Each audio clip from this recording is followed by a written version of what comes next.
Asher and Pipeman on W4CY Radio.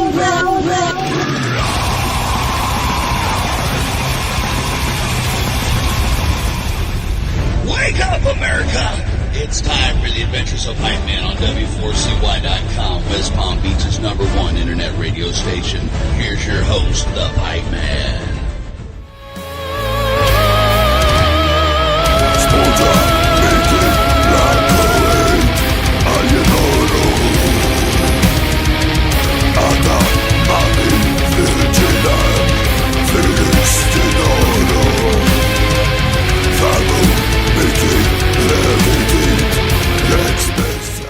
This is the Pipeman here on the Adventures Pipeman W4CY Radio, and I'm very excited about our next guest because, man, what amazing musicians and artists they are, you know, and they're from one of my favorite areas of the world, and so let's welcome to the show Pier from Liva.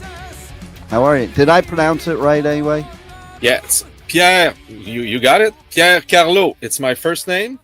Liva, it's the last name. It's Italian. Ah. My family name. Oh, see? So now you can speak Italian on the show if you want. I probably understand your Italian better than French. Oh, so. Okay. Because in Jersey, there's lots of Italian. And I'm Italian. I'm actually an Italian Jew. Ah, okay. So, your father. Yeah, my grandfather actually was like, old school Italian. If you catch my drift. Okay. That's pretty cool, man. So that must be the reason why you're so good at, matching up metal and classical music. Because I don't know, I think it's the Italian in you that does that, and man. This latest song that you guys did is absolutely amazing. I think you're right because Italian, we have the melody inside of us. Maybe it's the opera thing. I listen to a lot of opera. It's maybe in the culture, the singing. Yeah. So yeah. I'm always. I listen to a lot of music. I'm sing all the time. It's maybe from the culture. Yeah, you're the one, and you make this. I think you're the first one who, because to hit the nail on the head.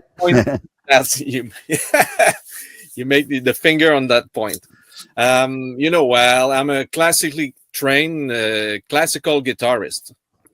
So the mix, we are the first Canadian band to mix metal and classical music because, when you study in classical college and university, you have to sing in choir. And my wife at this time, and she's still a soprano singer, a classical singer. And two things. When I sing in a choir, I sing in Latin. And one day I tell to me, if I mix metal with this kind of Latin feeling, it will be probably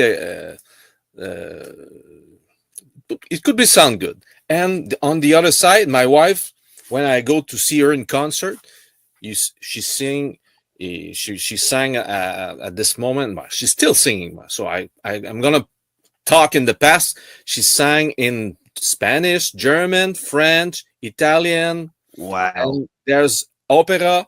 There's sacred music, secular music. But when she sang in the sacred music, I don't know, from Bach and Del or lots of Italian composers, her voice was so lovely. So there was a special thing that said to me, okay, if I mix her voice with my music, she play viola. Viola is the biggest violin, so it's a viola.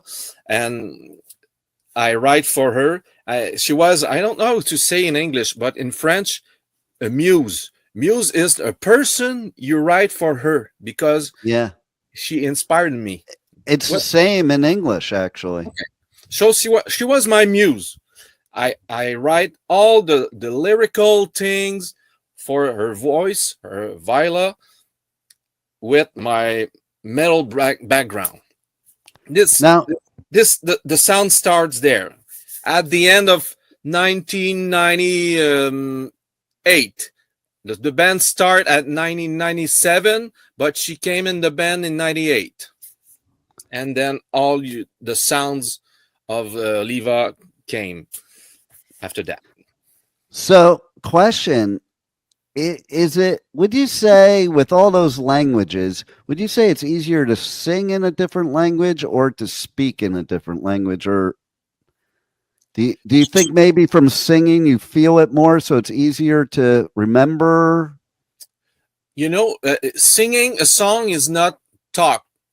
Right. It's very different. You can sing in Spanish, in German, but you cannot talk in German easier than you. So, but her voice, the manner, the color, all the stuff that was in the music inspired me. Nice. I love that. And I remember though when I was in college and I was taking like a music theory class, I was so happy because I was a total metalhead, and they were telling me, well, for all those people out there that think like, and this back then, oh, metal's not really musical, and music, and they're not musicians. But what the professor taught me was that metal actually is a derivative of classical music. Yeah. The metal and the classical music are so, it's the same energy. It's the same kind of rhythmic. There's a lot in common, more than jazz. It's another thing. It's blues, the country maybe, but so people never always said metal and classical are different. Everybody think about that, but it's false. When you explain to them that it's the same energy, you have the same rhythm, they all agree with you. And you listen to some of the like really old school classical music, it is pretty heavy. Okay. Yeah. And especially if you go for the time that it was composed, it was probably the heaviest thing there was back then. Yeah. There's in metal there's virtuosity. You in the era of Bach and Handel, there's lots of Vivaldi. There's lots of virtuosity that we found in metal. The more the heavier sound, I think, arrives in the Romantic era, when orchestra are more bigger, the sounds are more darker. Composer looking for new chords, more darker chords, Wagner, and then all the modern stuff, Stravinsky, the Russian. So at this time, it's very clear that it's a kind of heavy metal before the time. Yeah. And that's why, like when you take bands like Metallica, who have done symphonic, albums of their songs, it's really not that much different. When I hear like stuff like that, it's not that much different to me. It's just, I think it's filling in the blanks. Actually, it's adding a little more depth to it. Yeah, the difference between what we do and what Metallica did with the orchestra, the difference is that when I composed, the orchestra is already there. Yeah. Not after the song was composed. This is the big difference. If Hetfield had thinking when he composed Master of Puppet, it couldn't be different, very different.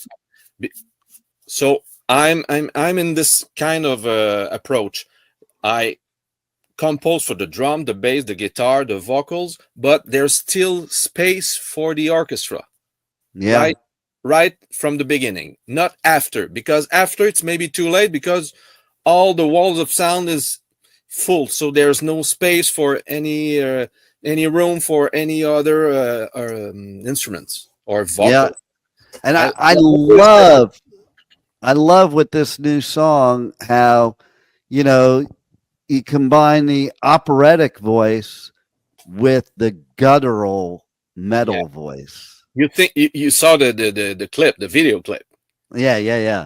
So it's the story of Samson and Dalila. Maybe in English it's Delia, but Yeah, we say Delilah. yeah, because I keep the Latin pronunciation. So yeah, this song, the concept of Samson and Dalila, I have. It's around 2008, 2009. I was think about that, but I didn't found my music to be under the text. So there's no chronology in my songs. I when today if I found a new idea, but it's only 5 seconds, but the song maybe will be finished in 2 years. So I'm not a kind of composer, kind of guy who, okay, today I have to start composing the new album. I take my old ideas becomes new ideas. Okay, so Samson and Dalila was a concept in 2008, 2009. But when Nadine Guertin, the singer, soprano singer, came in the band in 2020, I thought it was the moment to do that song. There's 2 songs on Samson, 1 and 2. Okay, so when Nadine came, I have the all my ideas was there. The cast, she's a woman, I'm a man. I'm gonna do Samson, she's gonna do Dalila. It's like a movie. I want you for this cast. I want you to do the woman. So in 2000, when I brought my new 9-string, I play 9-string guitar, man. Nice.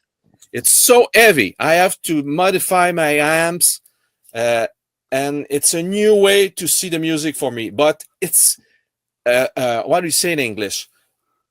My brain is here, but my guitar is the continuation of my brain. There's an expression maybe in English.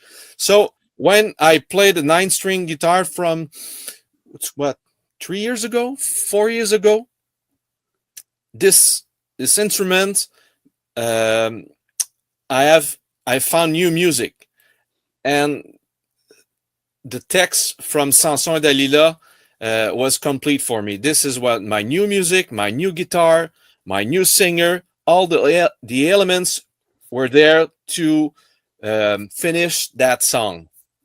That's nice. Life. And that is I think that is a classical music type of thing. I think a lot of the old school classical music, it wasn't written in one day. It was built, you had a foundation and you built on top of that. Yeah, well, there's lots of composer who made the symphony. There's numbers, symphony number 1, 2, 3, 4, but it's not chronological. Yeah, maybe they write the 4. The first one is the 4th, and then the last one is the number 1. So there, I'm in this mind. I love it. Well, that comes from being technically trained, right? Like it's a little different. It's a different thought process, and it always is. It's always blown my mind how people don't realize how technically trained most death metal bands are, and that they just, all they hear is loud and heavy, but they don't hear the intricacy of the actual musicianship. Yeah, but there's few are classically trained. there's one guy of a band. It's almost the guitarist who take lessons when they're young.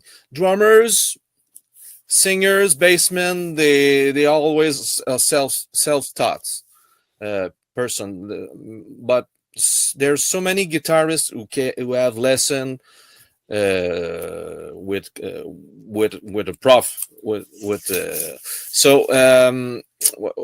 what I'm gonna say is yeah. So I'm classically trained, so it makes me a different composer. There's another one thing I would like to say. It's the an onion. It's many. You have to peel. Yeah. So my music is like that. I love it. a peel, and then another one. So when you listen to the song, it's okay. Today I listened one peel. Oh, but the other day, I listened to another. It's always different. So I have to. I move the perspective when you listen. I always take my music in that minding. I love it. And so this track, how is it going to fit in with the rest of the new album you're going to drop with? Like, does it all go together to tell a story, or is it each a separate composition from different times, different mindsets you were at? I always looking for old text, old poems. I'm for this album, Ecce Mudus. I didn't found a concept for all the album. So the way I worked is small section. So Samson Dalila, it's a section for me. I found so beautiful texts by different poets. And for the Rome era, for the antique feeling, because when I looking for text, when I go to the library, and maybe, man, I could read 1,000 of text, 1,000 poems, and I have to choose only maybe 10. So it's very special when I have my music first. I have 10 songs. So when I go to the library, I'm looking for 10 poems. There's a special connection, man. When I read the book, I found, this is one. Goes to text. Text one goes to music number one. So this is the manner I work. The music, it's like satellites. The 10 ideas all over my head. Yeah. I came to the library. Oh, this one goes to this one. So this is again the classically trained. I'm methodic. Methodic, is this the right term? Methodical. Yeah. There you go. So how do people reach out to you guys? You on socials, on the web? Check out the new this new song, and then all the other ones that will be coming later. How do you say that? Tell everybody how they can reach out to you on social media, on the web. Okay. Check out your new music and all that good stuff. The official website is livaband.com. This is my livaband.com. This is the official website. And then you go to the Bandcamp for all the streaming. It's a very good site, Bandcamp, because the band have more money than the Spotify things and the other that they don't pay for musicians. So yeah, no doubt. livaband.com. We have the Facebook official page, a YouTube channel, Liva Music. So this is we have also a TikTok and Instagram. But I would like to say that the guy John Asher from Montreal, he works very well for the promotion. He asked you for this interview, so I really appreciate. Yeah, he works very hard. Oh yeah. I deal with a lot of publicists, and he makes life easy too for me as well, which makes you want to interview people, because if it's made difficult, it's like, yeah, no, I don't want to. So I love it, and man, I love your music. Everybody's got to check it out. And thanks for being such a great musician, and thanks for being on the Adventures of Pipeman. Yeah, we hope to play in Florida one day. If you know someone, promoter, some booker, we're open, man. and I go on tour, and I do festivals all over the U.S., UK, and Europe. But you got the DWP festivals here in Florida. You gotta get on. I mean, not in Florida, in the United States. You gotta get on those, because those are the big festivals over here. And you need to get onto. Have you ever played Heavy Montreal? Heavy Montreal doesn't exist at all. It's gone the same now. Producer, but the big festival doesn't. It's not the same anymore, huh? Yeah, no, not the same. Maybe one day they will, but for now, it doesn't exist. That's true of a lot of them out there. It's like the big boys are taking over all the festivals, instead of all the little independent ones. Yeah, they're still independent here in Quebec and in Canada. We have to go. There's new one. There's lots of people who wants maybe smaller venues. It's more easier to talk to the band. Yeah. Times change. It's maybe so. Well, I look forward to seeing you. Yeah, so I look forward to seeing you live here in the States. Yeah, we hope so. So keep on. Let's keep in touch, and we can write it down. Find someone. Absolutely, and you got to bring the dog into the band. Oh, the dog is in the studio all the time with me when I play the guitar. See? Yeah, he's still there and listen to me. And he was even he or she was answering questions on the interview too. So that's cool. That's good. Yeah. Yeah. All right. Well, it's been a pleasure, and your music is badass, and I hope everybody checks it out. Okay. So thanks a lot, Dean, and have a good night. And thank you for all the fans in the Florida who listen to music on our website, on YouTube, and I can send you the album also, the physical album, and I have a plan to make a vinyl. So I love it. It's not cheaper to do a vinyl, but it's an artwork, It is. It's a full experience that I wish we still had that as the mainstay, because I'll tell you what, I just have these memories of experiences with full albums that kids today will never have. No. We have to bring them back. Absolutely. Well, I look forward to this one being in vinyl, and look forward to more from you guys. Okay. Thanks a lot, and keep heavy metal alive. There you go. Thank you for listening to the Adventures of Pipeman on W4CY Radio.